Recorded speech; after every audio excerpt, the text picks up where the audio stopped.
วันนี้นะคะก็อาจจะมืดไปหน่อยนะคะก็วันนี้นะคะเราจะมารีวิวของที่เราชนะกิจกรรมนะคะจาก I am Kami Channel นะก็เดี๋ยวเราขอขึ้นช่องไว้ให้แล้วก็ทุกคนอย่าลืมไปกดติดตามให้ I am Kami Channel ด้วยนะคะก็นี่เลยค่ะคือกระดาษตรงนี้เห็นไหมคะว่ามันขาดเลยนะคะเพราะว่าเราเอาใส่กระเป๋านักเรียนใช่ไหมคะแล้วหนังสืออะไรอย่างเงี้ยค่ะมันก็ทับ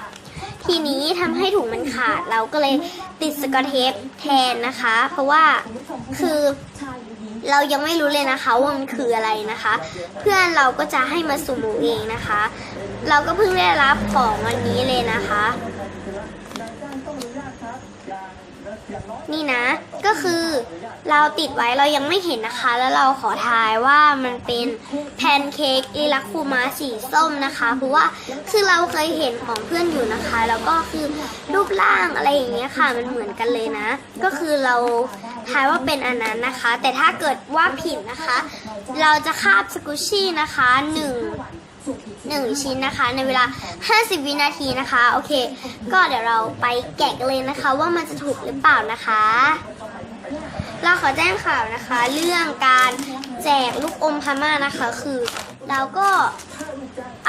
แต่งคลิปอะไรเรียบร้อยแล้วนะคะแต่ก็ยังไม่ได้ลงคือลงแล้วแต่ว่ายังอัปโหลดไม่เสร็จนะคะก็ต้องรอกันหน่อยนะคะก็เล่นกันเยอะๆนะคะแล้วถ้าใครเห็นคลิปนั้นแล้วนะคะก็อย่าลืมดูตรงคำอธิบายด้วยนะคะถ้าใครไม่ดูนะคะอาจจะมาด่าเราหรือว่าอาจจะเข้าใจผิดนะเราก็จะโนแจกนะคะจะเลิกแจกนะ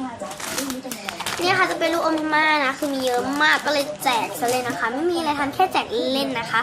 อย่าดราม่ากันนะคะในเรื่องแจกของน้อยอะไรอย่างนี้นะคะก็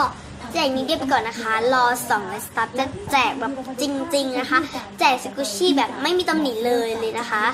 ก็นี่นะคะเดี๋ยวเราจะแกะเลยละกันนะคะโอเคเดี๋ยวเราขอตัวไปหยิบเป็นไกลก่อนนะคะ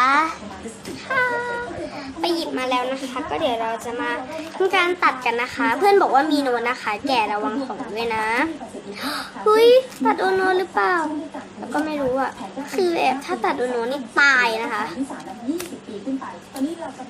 เดี๋ยวเราจะให้เพื่อนๆดูก่อนนะคะแล้วซองกระดาษเขาก็เป็นสีชมพูด้วยนะน่ารักมากเลยนะคะใช่หรือเปล่าไม่รู้นะ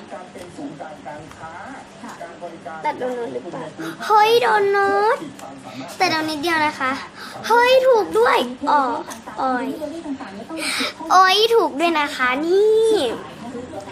คือแบบเราเคยเห็นในไลน์กลุ่มนะคะแล้วเราก็เคยเล่นแล้วนะเนี่ยมันเป็นเหมือนในไลน์กลุ่มเลยคือแบบเราเคยเล่นแล้วก็เราก็เลยรู้นะคะว่ามันมีรูปร่างรูปทรงเป็นยังไงนะคะก็ไม่มีอะไรแล้วนะมีแต่โน้ตนะคะกับสกุชชี่นะแล้วก็นี่นะคะจะเป็นโน้ตเลยนะคะนี่เดี๋ยวเราจะมาดูกันนะคะนี่รีวิวด้วยนะจากช่อง am Kami Channel นะคะฝากช่องไว้หน่อยนะก็เดี๋ยวคือเมื่อตอนคลิปนะคะเราก็ขึ้นชื่อช่องขึ้นรูปช่องไว้ให้ก็ไปติดตามกันด้วยนะคะนี่นะขอบคุณมากนะคะ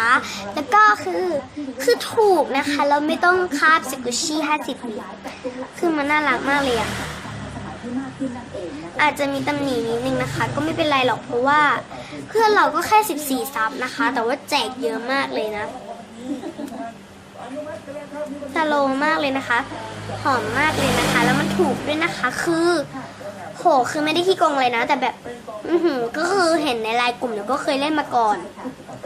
ก็เลยรู้ว่าลักษณะมันเป็นยังไงนะคะก็เลยทายถูกนะก็สโลมากเลยนะคะโอเคก็คือเรามีเลยนะคะว่าเราจะซื้อของตอบแทนอะไรให้คัมมินดีนะคะก็นี่เลยเราไปหัวหินมาใช่ไหมล่ะแล้วก็ซื้อนี่มาแล้วก็จะเอาไปให้คัมมินอันนึงนะคะก็จะเป็นตลาดโต้รุ่งนะคะที่จะเอาไปให้คัมมินนะเพราะว่าให้ตอบแทนเฉยๆนะคะไม่ได้ให้เนื่องในโอกาสอะไรแต่ว่าให้แค่ตอบแทนที่ให้เราชนะกิจกรรมแจกสกุชชี่อันนี้ด้วยนะก็ขอบคุณมากนะคะคลิปนี้นะคะถ้าชอบก็อย่าลืมกดไลค์ให้เราด้วยนะคะก็วันนี้นะคะเราก็ต้องขอลาไปก่อนนะคะสวัสดีค่ะ